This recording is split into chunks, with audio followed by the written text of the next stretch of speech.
జయంతి సందర్భంగా ఏర్పాటు చేసినటువంటి ఈ కార్యక్రమంలో విచ్చేసినటువంటి హిందూవాహిని రాష్ట్ర సహ సంయోజక అయినటువంటి శ్రీ హరిచంద్రారెడ్డి గారికి వందనాలు తెలుపుకుంటూ, అలాగే విచ్చేసినటువంటి హిందూ బంధువులందరికీ శ్రీ ఛత్రపతి శివాజీ మహారాజ్ జయంతి సందర్భంగా శుభాకాంక్షలు తెలియజేస్తున్నాను.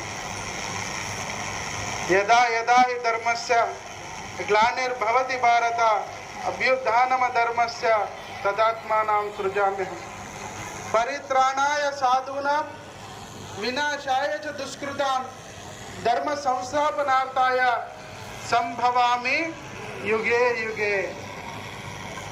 సుమారు 400 ఏళ్ల కింద, అంటే 395 ఏళ్ల కింద జన్మించినటువంటి ఒక వ్యక్తి గురించి ఈరోజు దేశవ్యాప్తంగా నలుమూలల ప్రతి గ్రామంలో పల్లె పల్లెన జయంతి మహోత్సవాలు జరుపుకుంటున్నామంటే అతను ఒక కారణ జన్ముడై ఉంటాడు.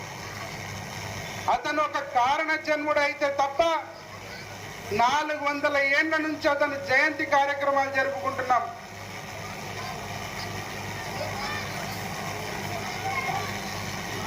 ఛత్రపతి శివాజీ మహారాజ్ గారి తల్లి అయినటువంటి జిజియామాత అక్కడ ఉన్నటువంటి శివాలయంలో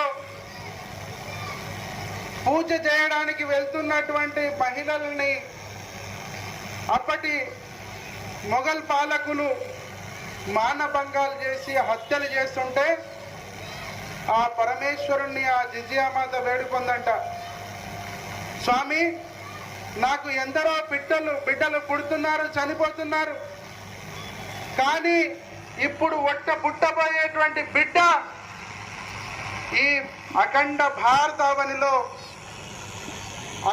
భారతావనిలో సనాతన ధర్మాన్ని రక్షించేటువంటి బిడ్డగా పుట్టాలి.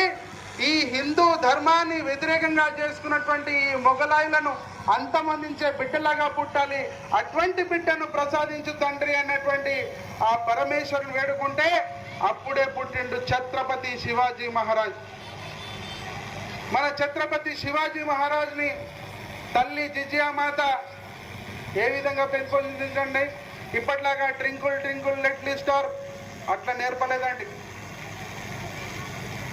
హిందుత్వాన్ని నూరిపోసింది సనాతన ఛత్రపతి శివాజీ మహారాజ్ని జిజియామాత కోరింది. 17వ ఏటనే బిడ్డ శివనేరి కోటలో రాయగఢ్ కోటని గెలుచుకొని రా అని చెప్పేసి ఆ 17 సంవత్సరాల వయసులోనే కోటని గెలిచి తల్లికి బహుమతిగా ఇచ్చిండు. అంతటి గొప్ప సూర్యుడు మన ఛత్రపతి శివాజీ మహారాజ్.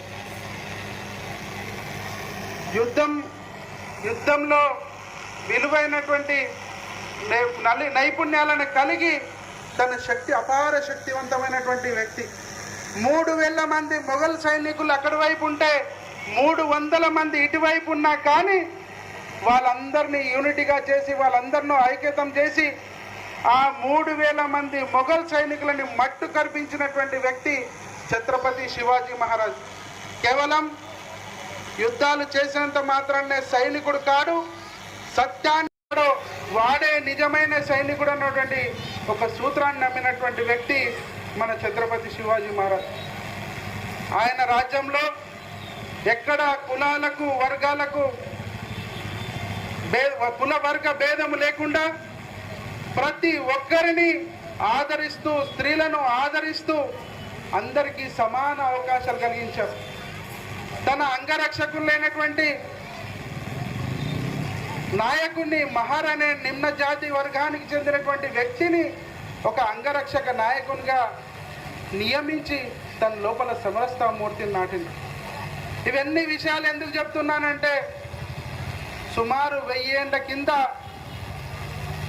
మనమందరం చాలా యూనిటీగా ఉంటుంది, ఐక్యంగా ఉంటుంది. వేదాల్లో, పురాణాల్లో, ఇతిహాసాల్లో ఎక్కడ కుల వర్ణ భేదాలు ఎక్కడా లేవు ఉన్నాం. కానీ